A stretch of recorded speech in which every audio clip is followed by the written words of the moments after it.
সবাইকে স্বাগতম জানাচ্ছি তৃতীয় পর্বে। তো আজকে আমরা আলোচনা করব কিভাবে আমরা যে লিঙ্কটা ক্রিয়েট করলাম এটাকে আমরা কিভাবে প্রমোট করব।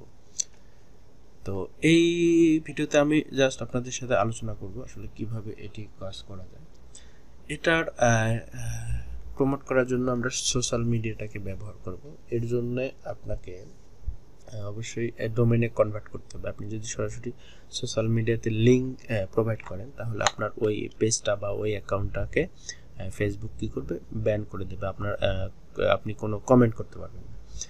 তো এর জন্য আমাদের যেটা করতে হবে, আমরা প্রথম যেটা করতে পারি, ছোট ছোট যে নাটকের ক্লিপগুলো আছে বা মুভি ক্লিপগুলো আছে এগুলো আমরা আপলোড করতে পারি। জাস্ট যেটুকু অ্যাকশনের জায়গা বা যে জায়গাটা খুবই ইম্পর্টেন্ট, মানুষ দেখলে তার ফুল নাটকটা দেখার আগ্রহ জাগবে বা ফুল মুভিটা দেখার আগ্রহ জাগবে, সেই ভিডিওগুলোকে আমরা ছোট ছোট অংশে ভাগ করে আমরা আপলোড দিতে পারি ফেসবুকে। দিয়ে আমরা কমেন্টে লিখতে পারি অথবা ওই ভিডিওর উপরেই অথবা লিঙ্কটা দিতে পারি যে ফুল নাটকটা দেখতে হলে এখানে ক্লিক করতে হবে।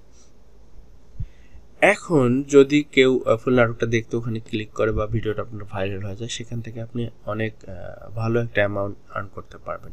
অথবা সেটা যদি না করেন সেক্ষেত্রে আপনার আরেকটা পদ্ধতি আছে, সেটা হচ্ছে যে নাটকগুলো আছে ছোট ছোট ক্লিপ আপলোড করে এবং ছোট ছোট মুভি ক্লিপ আপলোড করে, সেগুলোতে কমেন্টে আমরা আমাদের লিঙ্কটাকে দিতে পারি এবং বলতে পারি যে ফুল মুভি বা ফুল নাটক দেখতে এখানে ক্লিক করুন। আমরা এভাবে মার্কেটিং করতে পারি। অথবা বর্তমান বাংলাদেশে যে বিপিএল খেলা হচ্ছে, সেই খেলার লাইভ ম্যাচগুলো যেগুলো আছে সেগুলোতে আমরা একটা ট্রিক্স ব্যবহার করতে পারি যে আজকের ম্যাচে কে বিজয়ী হবে এটার সঠিক উত্তর দিয়ে আপনি জিতে নিতে পারেন একটি মোবাইল ফোন বা যে কোনো একটা অফার। তো এটা সঠিক উত্তর দিতে বা আমাদের অফার পেজে যেতে ক্লিক করুন এখানে। তো এইভাবে মার্কেটিং করতে পারি।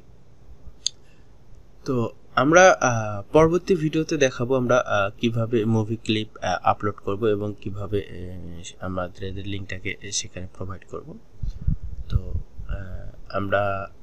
আমি যেটা বললাম এইভাবে আপনারা আপলোড করতে পারেন। তো দেখা হচ্ছে পরবর্তী ভিডিওতে একদম লাইভ আমি দেখাবো কিভাবে এটি করবে।